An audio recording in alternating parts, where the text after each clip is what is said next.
Hello and welcome to We Will Manage, the podcast exploring the weird and wonderful world of work. We are two young professionals figuring out our careers one conversation at a time. And welcome back to Everything Relocation. Let's jump back in.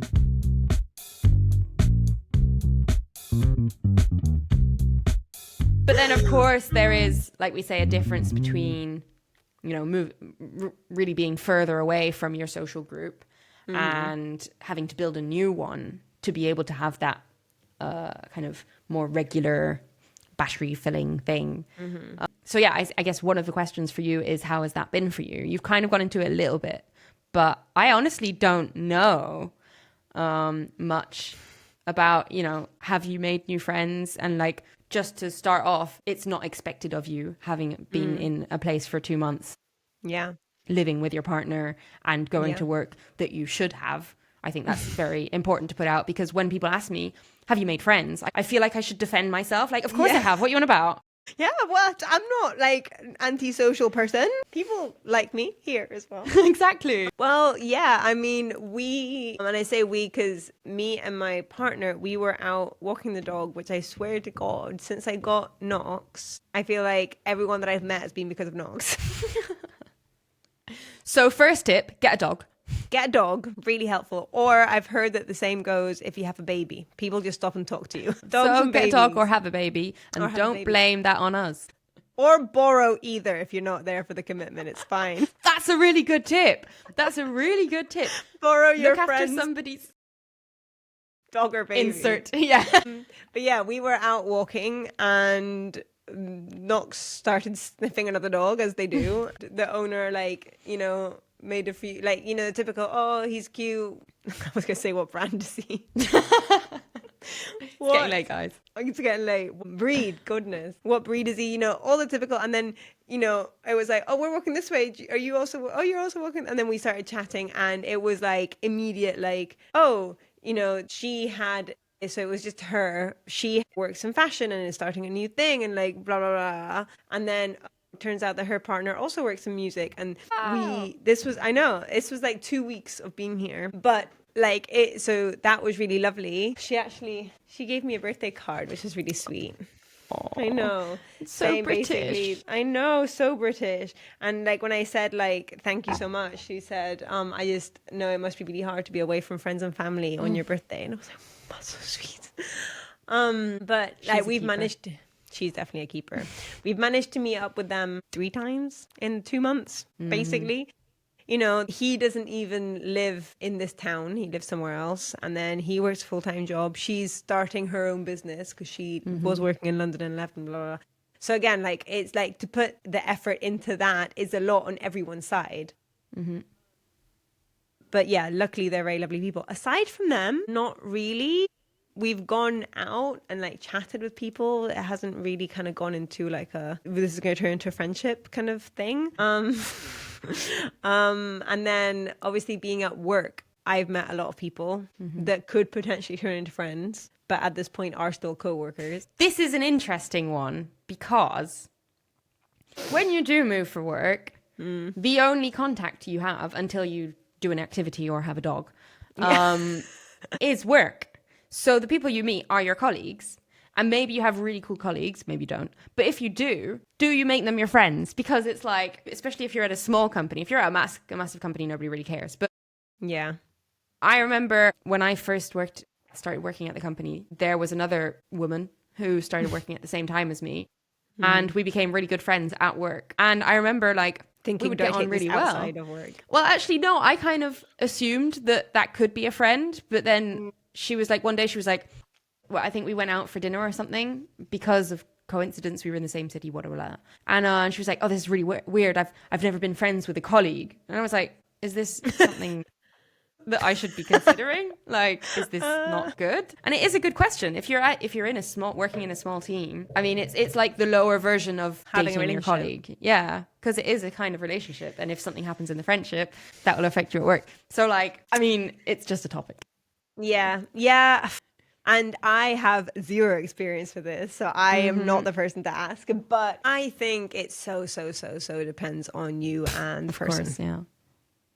I think there are people that I can see myself becoming friends with outside of work, and people who I think not. As in that I get on with really well and they're really lovely colleagues and all that, but just kind of thing that I don't know if we'd have anything to talk about outside of work, essentially. Mm-hmm.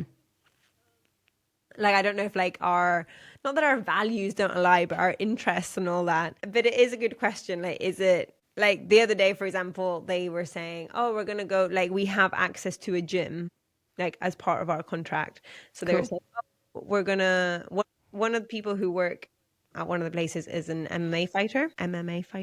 And she was saying, if you guys would like to come and I can give you like a boxing class. Oh, so cool.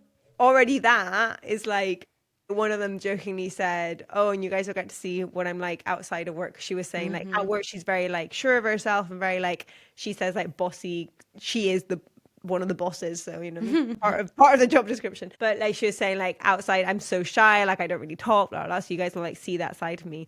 And it's true. Like I also like thought, oh, it'd be really weird to have them see me in like leggings. And this is women. It's not even like a sexual thing or anything. I'm not saying it like that, but like it was like, oh, they're gonna see me in like sweaty and without makeup and like not that I wear a lot of makeup at all, but you know, just like you're like, oh, they're gonna see the side of me. Yeah. So like even that got me thinking, like, what would it be like? We haven't actually done that. That was kind of thrown into the air. I don't know if it will happen, but it was a moment where I was thinking, oh. Outside, seeing these people outside of work, essentially. Yeah, and I mean, I think that's a whole other topic, which could be like, is it like, you know, team building and everything? Until what point is it, you know, constructive? Maybe the answer is it can always be constructive, because if you form a better relationship, then you'll work better together. But maybe not. And like maybe you'll spend more time talking about your personal life at work. Yeah, true. But like, I definitely have colleagues that I think would be fun to like see them on a night out or something. But then again, I'm like, but I don't really want them to see me. Yeah, like maybe there's some things that I just want to keep to myself. And so 100%. Sometimes colleagues aren't an option in any way, shape or form. Yeah. Well, I was actually also thinking this the other day on my way home from work, and I was thinking, oh, I can't wait to like get home. And I was so tired. I was like, I can't wait to get home, have dinner with my partner, you know, watch a film and just like disconnect. And I was literally thinking, I can understand when people say like when they're single and that they just don't have time to date. I would definitely be one of those people. Like even like working for myself, I don't know, like it's the same as like friendship, but like 100% I'm saying this without really knowing, but my initial stand is that I wouldn't have a relationship with a coworker. Romantic relationship, but like I wouldn't see anybody else, and like the effort that it would take to date, like if building a friendship is hard, building a romantic relationship, like I've never had to do that, because since I have been working, I have been with the same person.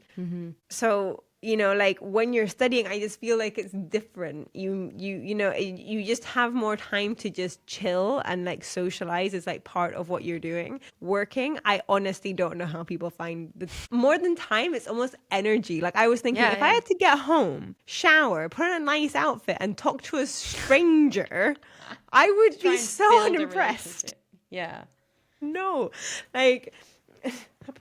But yeah. But it does explain why so many people do end up having relationships with coworkers, because it's the only people you see. Yeah. And you spend so much time with them, especially in a bigger company where you do have lots of people around you. Yeah. And like we were talking about in the loneliness episode, is people who know what's going on in a big part of your life, that you don't have to do all this extra explaining and like the whole, what do you do? And like, have to explain all that to. They know.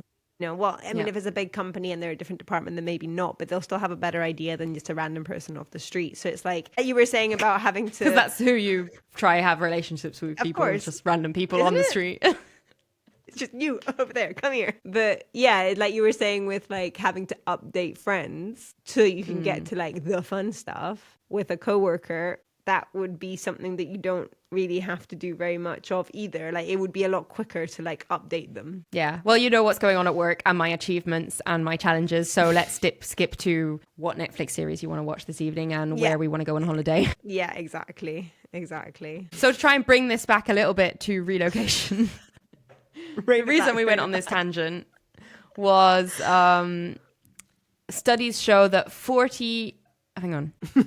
It's a tired Knox. It's fed up. There we go. He's like, when am I getting my walk? Yes, tell us. So 48% of globally mobile workers, meaning people that relocate for work, report feeling lonely or lacking companionship in their new city or country. And 48% say that missing friends and family is the primary reason. So that's why I wanted to talk about how this often coincides with a bit of a shift in your life. And also something that I found really interesting was there was another stat that is just simply a study that was done in the UK saying UK-based expats have a well-being score of between 40 and 60% global average for globally wobo. I think it basically means that between 40 and 60% of them are actually happy when they move away, meaning there's a good chunk of them that aren't. And the thing that came to mind when I read this was I imagine that it depends so much on nationality or culture, how you do take moving away. Like, for example, in Spain, the culture is so warm and open and welcoming that if you then move to Norway, that's a big shock for the system in terms of social surroundings and environment. Whereas if you move from the UK to Norway or from Denmark to Norway, then it's a lot of a lesser shock. And also the other way around. Like if you move from Norway to Spain, it would be like, whoa, these people are way too intense. Yeah. So I wonder if like certain nationalities are more prone to feeling kind of less lonely when they move away. Yeah, I would say 100%. Definitely. And not just that, like, I feel like, for example, a lot of people moved to Spain from the UK, Scandinavian countries, all of it. And they, as so many people do it, not only is the Spanish culture like very warm and welcoming, there are also lots of other expats that already live there.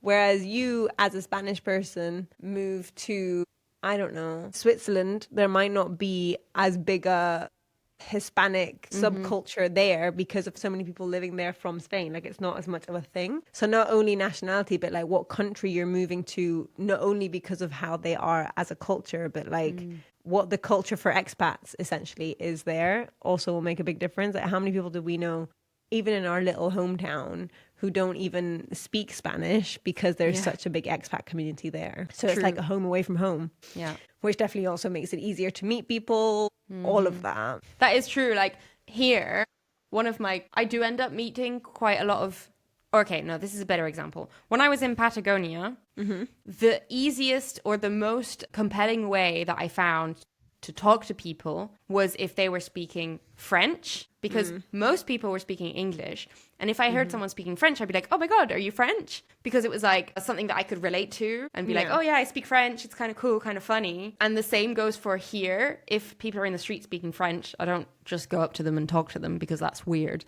But if I'm in a place that is relatively open for socializing, like maybe not on the metro with everybody looking at their phone, but maybe sometimes as well. But if I hear people speaking Spanish, I'm like, I'm really more compelled to like go over and talk to them and be like, oh my God, you're Spanish, where are you from? Blah, blah, blah. Yeah. So it is true that when you go to a new place, finding people from your culture is a really good way to like start a conversation. Yeah, 100%. I mean, I remember visiting one of my friends from uni. He went to do a year in Milan. And I went to see him, and like everyone he knew was Spanish and speaking Spanish. And I was like, have you met any Italians? Like, what's going on?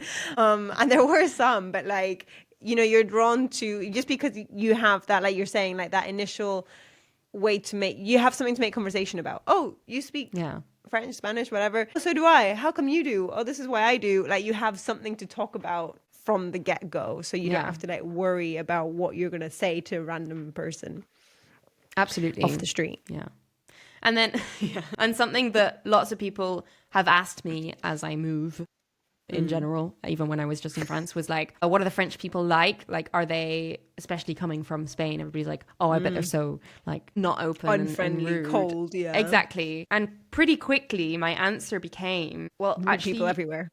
No, they're actually, you just have to understand that the mechanics are a bit different. Like in Spain, you pretty often will see people just randomly talking to other people. Yeah. There's not this big barrier to talk to somebody that you will probably encounter more so in France. Like there's less of nobody's like this open door that you do find in Spain. Like everybody talks to each other in the bars and blah, blah, blah. And what I realized in France is that they are not necessarily going to make that first step to come and talk to you. But if you then go and talk to them, they were in general really open to answering. Like they're nice people. They just don't necessarily come and make the first step. So it's up to you to make that effort to go and talk to them and be like, hi, I'm new here. Do you think you could help me with this, that, and the other? And I made, lots of friends when I was in France, and people were super cool. And I now have really, really good French friends. Yeah. And in general, that's because I made a first step of talking to them. Whereas it was a bit more of an effort than what I would be used to in Spain, because everybody just talks to everybody and it's fine. And it's not always you that has to make that effort. So, and I think that does apply to most cultures, as in like Germans, we hear they're really be cold, but once you have a German friend, they're really reliable and can be really cool. Yeah. It's just that first contact that changes a lot from culture to culture. I think also city to town. So I'm living in like, I don't know, maybe it is a city, but it's very, very, very small compared to London. And I mean, here on the way back from work, I'll maybe see 10 people on my walk back, like at the train station, and then walking back, and talk to 6 of them. And then in London, I probably, between the like much shorter walk from the station to where I work, I probably cross paths with 200 people and talk to 0. Yeah. So I feel like in the city, it's also going to be a lot harder than in smaller towns. I feel like people are a lot more open. We had a friend that lives in London come to see us here, and he was like, I thought I'd done something wrong. I got off the train and everyone's looking at me and smiling at me. He was like, whoa, what have I done? What have I got something on my face? And that's literally a half an hour train outside of London difference. So yeah, I think there's lots of factors when it comes to like going up and talking to people. I feel like here, you can do it here. Like literally that is how I made a friend, just talking to someone. Okay, there was dogs in the way, but that is how it happened. In London city, maybe, but I feel like it's less likely because people are more in their own bubble, like you're saying on the metro where everyone's on their phone. Yeah, everyone's in their own little bubble. So I would say, like, to people that are worried about moving to what's considered a colder country, as in like socially, know in general that the difficult part, because it is difficult and it does require effort, is that first contact. Whereas like you'll probably, the best way to do it, that is joining a club or starting a sport or putting yourself in a situation that's going to allow you to start conversations. But once you do start those conversations, language barrier is a different subject that we'll get to, since this is now going to be a 2-episode thing. Like, language barriers aside, human beings in general are pretty nice people and can be cool no matter where you are. So it really is mainly just that first contact that can be more difficult in certain cultures. Because I feel like there's this big generalization of, especially from like Mediterranean cultures, that everywhere else, everybody's rude and heartless, and it's not true. There are really nice people everywhere in the world. Yeah. And there's also the dynamics rude and heartless people different everywhere.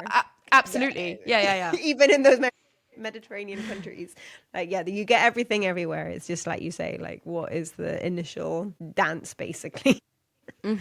Yeah. So that's in terms of making friends. Maybe we could go on to no, I have a question. I'm trying to recenter things a little bit. Well, wait, I have a question for you before we move on. How how many friends, I know that you did struggle at some point a little bit with meeting people there. How have you found that whole process, moving to Switzerland and meeting people, especially as you did move for work? Well, it was definitely a big, big difference, because when I've moved before to France and stuff, like we say, I was in a university environment and it was easy peasy to make friends. It would be harder to not make friends. When I moved to Switzerland, it was like, okay, I see my 3 colleagues, which are decent people, but they're not really my age and it's not really friend material necessarily. They're very cool, but not the people that I'm going to, that are going to help me through my hard times. Yeah. go for a drink with us on Saturday night. Yeah, exactly. And I realized, okay, if I want to make friends, I'm gonna have to do something about it. Like I have to make an effort. My first reaction was to install Tinder because I didn't have a boyfriend at the time. So that helped. I mean, honestly, and even like I know so many people who use Tinder and especially Bumble to make friends, and they are in a relationship and they will very openly say this profile is here to meet people and make friends. And it's worked for them. They've met loads of people. Even if it is like, so I met a guy at some point and he was cool, but also by hanging out with that person, I met his friend group. And like it wasn't access to people my age in general. I'm not saying that that's what you have to do, but that was my first reaction. And in fact, I haven't kept any of the friends I met in that situation, but at the time it was really good for me because I was hanging out with people, you know, my age and having fun and going and having a drink and whatever. Whereas when I wasn't doing that, it was a bit like, oh my God, I'm lonely. Is this going to be it forever? Blah, blah, blah. And then something else I did is I started playing volleyball. And then later on, I started climbing. Like I did some kind of extracurricular activities, I was going to call them, but hobbies basically. Yeah, hobbies. Yeah. So that it is a really good way because you're meeting people who you know. It's one of the best. Have a baseline interest with. Like there's something in common there. Absolutely. So that's something that I did, and I did meet some people that did become kind of friends, I would say. But the thing is, the hobbies that I did weren't necessarily with people my age. Like it was a lot. Just so happens that it was people that were older than me, probably, you know, parents, and just because of the hobbies that I chose. Yeah. None of them really like. I did get kind of acquaintances out of them. Yeah. But I didn't get any friends that I've kept and that I see regularly now. So to date, the friends that I have and that I see are either, because I wouldn't consider myself a lonely person at all because I'm always with people. But the people that I spend my time with outside of work are people that either come from a certain distance to visit. So we have quite a lot of friends that come from France, and that's a relatively easy commute. Journey to do depending on where they are. Or we go and see friends ourselves. I have a couple of friends that I've met here through people that I studied with. So they've been like, oh, I have a friend that lives in Lausanne, blah, blah, blah. And then they've introduced us. So that's kind of a group of friends. And then another group of friends I have is from a business course that I did. The effort is being put in. So we've met up for dinner. It's kind of once every 2 months, something like that. And from that group, I do have a couple of people that I would consider friends. But the truth is, my close friends that, like I say, fill my battery more than they take from it, are the people that are my friends from since, you know, years and years and years, and that I either travel to see or they come here. And so the truth is, I haven't made that close friendship with anybody here. And I've now been here for almost 4 years. I guess that's one of the reasons that's one of the topics that I kind of evaluate on the decision to come here. It's brought me so much good, but something that I do sometimes think about is would I see my friends more, my real friends, like my deep close friends, if I did move back. So that's the situation. I'm a very happy person. Don't worry about me. Yeah, no, I can completely relate with that. So, totally different topic. Paperwork. People don't talk about paperwork when you relocate, right? No, they don't. How has moving to a new country been for you in terms of paperwork? Right. So, there was some paperwork involved, like when any move, obviously. I quite lucky because of having a British passport has definitely made life very easy. So it's like essentially it looks to the government like I am coming home because I have a British passport. But there was quite a lot of paperwork I had to do because I had never lived here. So things like national insurance number, signing up for a GP, like all these things that I have never done in the UK. So I did have to do kind of from scratch. It's a lot. Like there was a lot, and it was something that really worried me, like when I was like first doing it, especially like for becoming self-employed. Like there was a whole level. It's not just like on a personal level, also with my dog, and I'm coming over in a vehicle. So what does that entail? Like all sorts of things like that. I don't know. I only have experience doing paperwork in Spain and paperwork now in the UK. In those two examples, the UK is very organized and is very good. It's not that hard to be better than Spain. Yeah, we're not going to speak ill of no one, but paperwork we're positively of other. Like, it is very like, they have like a government page for anything that you need, explaining it, and they have a really easy form that you can fill out. You don't have to go anywhere in person. I feel like for me it was very daunting. I also didn't really have anyone to ask because, again, my situation's quite unusual. Specific, where my parents couldn't really help me because a lot of the stuff that I was having to do paperwork for, they didn't have to because they were born in this country. So, you know, it just gets given to you when you're born here. I didn't have a lot of that, so they couldn't help me all that much. And then people who have moved here from Spain, again, it's all very different because they didn't have British passports. So I feel like I was very scared by it. Like, it's just like dread, like it's something you procrastinate and don't want to do. But then as soon as I started looking into it, it actually was quite clear. And it was, I did it, and it wasn't all that. So yeah, I think the like initial thinking about it was a lot worse. And then the internet was amazing.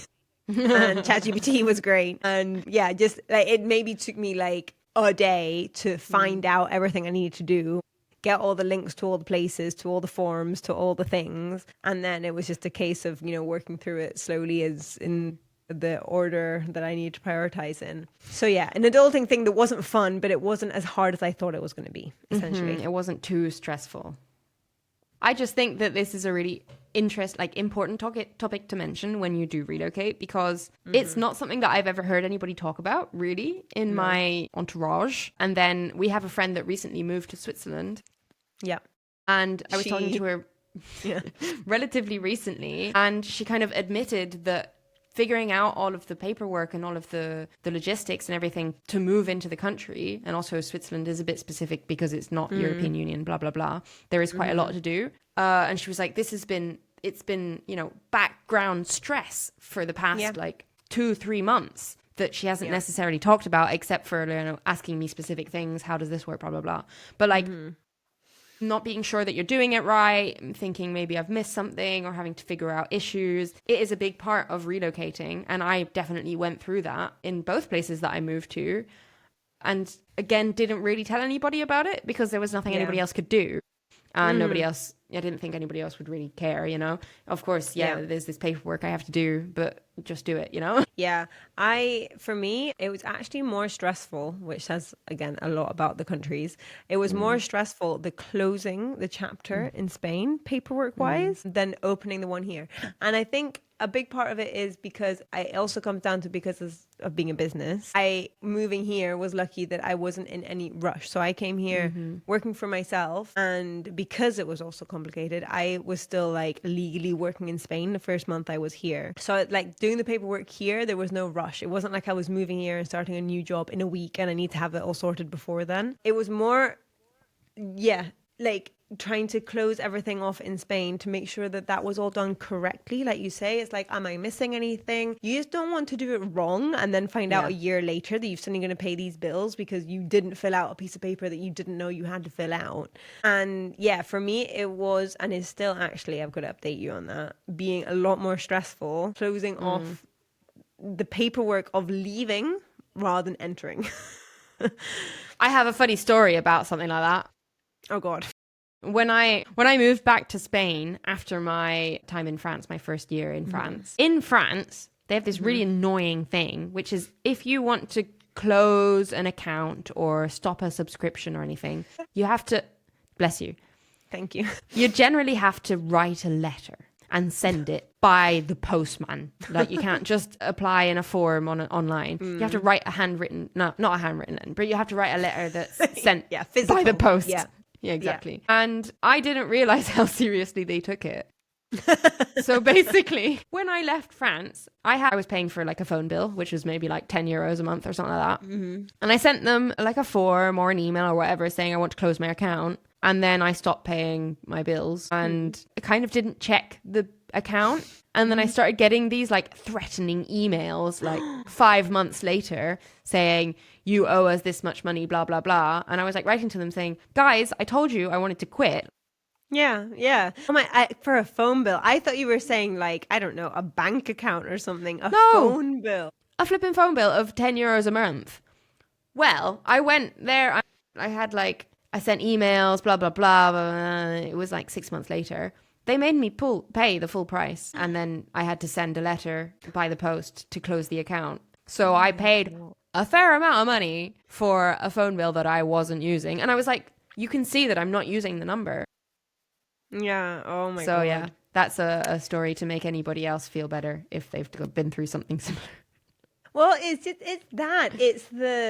is the things that I found I've got to fill out. Is there any other ones? Like it's that finding out. Like there's no, like with a lot of things in the adult world, there's no handbook to these are all the things you need to move here or to move away or anything like that. And it's just like I say, for me, the most stressful part was finding it out. Like once I had the list of forms that I had to fill out and send off, and I knew, you know, what was more important, what was less important, what dates, all of that, I was fine. I was chilling because I knew what it was. It was the uncertainty of like, but like, what do I need to do to move my person to this other place? Yep. So forms and paperwork and logistics, that is a big part of relocating, and that's a very valid stress to carry. So I just thought it was important to mention it, I think. What I did as a solution to all this complaining, from the business side, and then they also knew about just as a person, a physical person, I went to my accountant and said, this is this situation is what I'm doing. And like I say, you can go, even if you don't have a business, even if you don't have an accountant, you can go into them and ask for advice, and then they will give you a list of things, which just gives you that reassurance that you're not missing anything, essentially. And then here, there was loads of like business centers and all that, which I didn't end up going to because I ended up getting a job rather than being self-employed. But I was going to go to these places and ask, like, this is my situation, this is where I've come from, what I'm doing, like, what do I need to do for this all to be legal, essentially. And they're all free. So there are resources that you can just go and ask. It's just finding out what they are. And yeah, a lot of those kind of places will also know, like, on a personal level, like, you as a person need to have these things in order to be able to do these things as a business. So then they will know about the personal side as well. So that's really good advice. Thank you. No, everybody that's listening is thanking you. So I'm gonna go into dip into one last topic that maybe we'll go into more detail on another episode, because you know that it's a topic that I love. Language, okay? I'm not talking about learning necessarily a new language, because that's a whole different thing. But my question to you is, you have lived most of your life in your studies and everything in Spanish. And I know that you have worked since you started working a fair amount in English. But I kind of wanted to know, for me, it was a big adjustment initially not knowing how to speak in work in general, then having to learn to do that in English, which was the first internship I had. And then when I moved to Switzerland for work, I already spoke fluent French, but I was really worried that I would be like less professional or something. Yeah, less professional, less like competent. Is that a word? Like good at what I do and good at expressing myself, using the right words and everything in a new language. And I was like, am I going to be worse at my job in this language that I am fluent in, but have never worked in? I wondered if you've felt something a bit like that now that you're working fully in English with British people. No, it's definitely a thing, because I studied in Spanish, which means that I felt like my vocabulary, just like to be able to not even just like express something, but to be able to like have technical names for stuff. And to be honest, recently it's been happening a lot. Like even like talking to my partner, I'll be like the word is only coming in Spanish, which is really weird because I haven't like used only Spanish in a very long time. But it's definitely a thing. I feel like because so many of my clients were English speaking before this, I was working in English before. And yeah, it was definitely an adjustment. I feel like most of the time it was in my head and people did not even notice. Now it's funny because so many of the people that I work with are actually Italian, so like none of them English is their first language, and they're all speaking a different language to their own. It was really funny. There was two people talking. They were both native Italians, but they were speaking in English, and you could hear the miscommunication because of it not being either of their first language. And it was like, guys, you should still be having this conversation in Italian, because yeah, they were, and you could just hear where they were just going wrong, and it was like because neither of them were speaking in their first language. But yeah, I think most of the time I can confidently say that it's something that you will notice and feel insecure about much more than other people will even pick up on. Yeah. Like you say, not talking about learning a new language, just using a language that you're not used to using in that situation area. Yeah. Yeah, that's my opinion. I feel it a lot.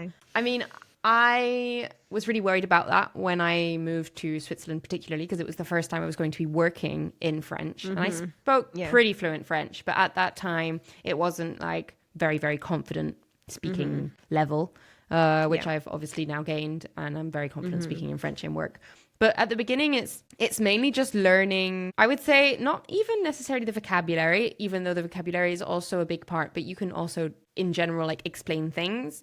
But it's learning the formalities in that language where, like, for example, I have been formal in France and in Switzerland, and sending emails, I still do it, depending on whether I send them to somebody from France in French or to somebody in Switzerland in French. I use a different goodbye. So it's like getting used to how people in that language use words, communicate at work. And it's also something that and obviously you learn that pretty quick, and it's okay if you don't use the exact words that everybody else is using, as long as you're clear and you can communicate. That's what's most important, and you will learn. Like, I think it's important to know your competence, like your level of how good you are at your work is going to shine through no matter how your vocabulary is. But something I've recently started working a bit in Spanish, because we've started collaborating with people that are based in Spain, like a lab and another company that does some manufacturing work. And it's been so weird to use Spanish in a work situation. Yeah. And it's like, obviously Spanish is a language that I've maybe the language that I've used the most in my life for a very, very long time. And I really struggle, and I'm looking for my words and I feel like I'm stumbling and like I'm not, but you get used to it so quick. Yeah. If you're fluent in that language, and you just learn, okay, she said that. Okay, that's what I have to say, and stuff like that. 100%. It's funny you say about the sign off. I feel like that's something that I always see what the other person signs off in an email to see how I should sign off. Even like it's hardly ever like the same sign off, but I'll be like, how okay, that's formal or friendly have they been? Yeah, literally. It's so funny. Like the other day I did it. I went to answer, and then I was like, wait a minute, what did they say? Oh no, yeah, okay, that's good. My preferred, which I started using it when I was working for myself, I was a lot more confident in like how I spoke in emails than now, because I feel like now I'm like representing a company that I don't know as well, because it's not my own company. My preferred sign off is kindly, Alba. I like that. That's very you. Yeah. I usually go for best if I'm speaking English. I think it's short and sweet. And then I could do a whole list for all of the different languages, but yeah. We wouldn't understand. Kind regards is what I use the most in English, I think. Kind regards. Oh, really? I started using kindly because I found that kind regards was too, I didn't like it. It was too formal. Listen to Boomer. I feel like, yeah, but it also depends. Like sometimes I will say it, like if that's the tone that they're giving me, you know, but I normally won't. I normally go with a bit friendly. You're going to speak to me like that? I'm going to give you a kind regards. Right. Well, I'm going to sum us up there because we've rambled on for long enough for 2 episodes. I think. Feels like the good old days. I know. Terrible. Language is a big topic that I think we could happily go into, because Alba knows that it's one of my favorite topics. So maybe if you're interested in that kind of in that topic, send us a message, let us know. And maybe we could record another whole episode on language and learning languages and how language is used at work. Changes our brain. And and also like you mentioned before, how communication and how people not always speaking their first language can get in the way of efficient work. I think that's an interesting topic. But for today, we have said enough. For today, yes. This will probably be the end of the second part. So we hope you enjoyed both parts to relocating. This is a fun one. A bit different. It almost felt like We Will Manage Mondays adapted to it did, We Will Manage. It felt like a long version. So yeah, thank you guys so much. If you've relocated, we'd love to know that story. Where to, how you go. Yeah. If you went back home after back to your roots after some time. Let us know on our social media. Yeah. We Will Manage Podcast anywhere and everywhere. Yep. And we'll see you next week. See you next week. Thanks for sticking around. Yeah.